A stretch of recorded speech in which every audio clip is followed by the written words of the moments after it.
ato ning paminawon mga viewers kining magwawali sa Seventh Adventist nga puro ra kasuko og atake ang gibati sa simbahang Katoliko. Ato ni siyang tubagon. Ang kaluwasan nagagikan sa simbahang Katoliko kana pastilan wala nila gibase sa Biblia.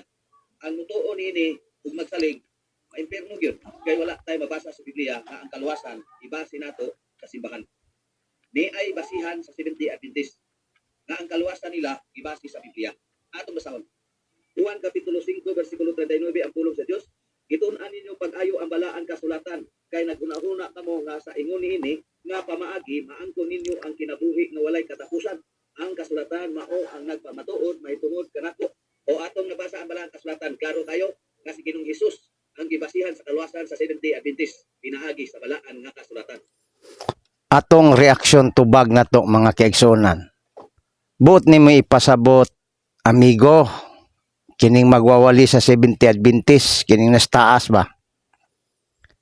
Niadtong ang Biblia wala pa ma-translate o di pa masabtan o dili pa makasabot ang mga tao tungod kay nasulat sa Hebro, Aramaiko o Griego. Wala to sila maluwas kay matod pa nimo gibase sa Biblia ang kaluwasan. Wala tay supak nga ang Biblia basahon para sa kaluwasan.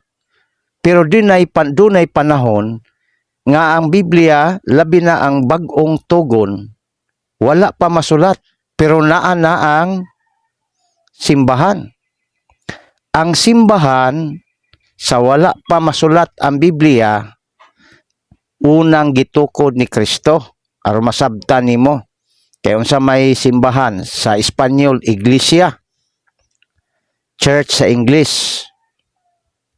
Sa Colosas 1:18, si San Pablo na mahayag nga ang simbahan mao ang lawas ni Kristo ug siya mo'y ulo.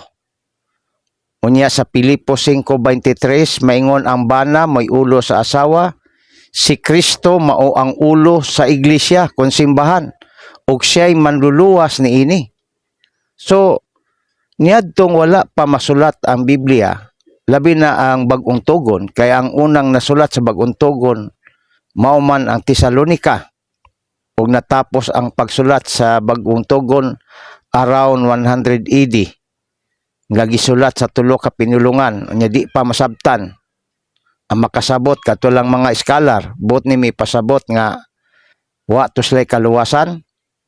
Kay karon lang mabasa ang Biblia sa lingwaheng Pilipino, Bisaya, English. Diha ra nakabaton og kaluwasan kay nagbasa. Pagkapobriha pud anang imuhang kasaysayan sa dagan sa panahon oy.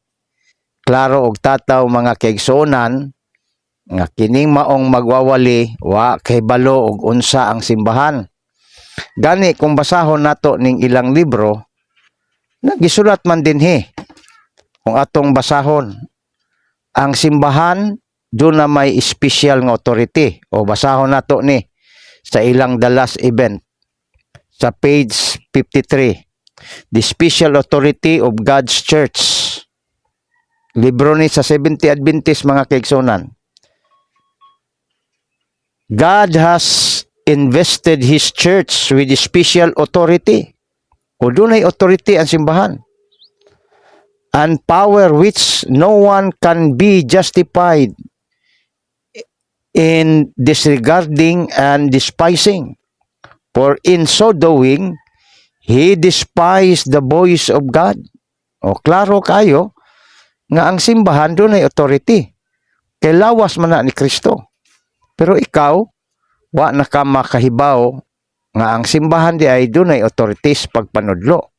Mabitaw ng 1 Timoteo 3:15 ang simbahan, iglesia, mao ang sukaranan sa kamatuoran. The pillar and foundation of truth. Mao na mga kaigsunan di ta magpailad ni ining klase sa magwawali. Daghang salamat ug mayong adlaw natong tanan.